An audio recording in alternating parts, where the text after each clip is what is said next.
Oh, but ano to? May birthday o kasalan ba ito? Galing ng boses, no?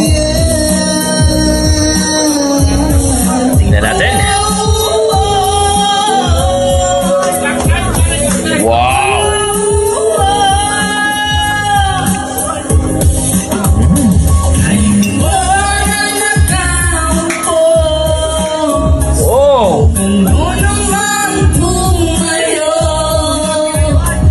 Tinayuan na.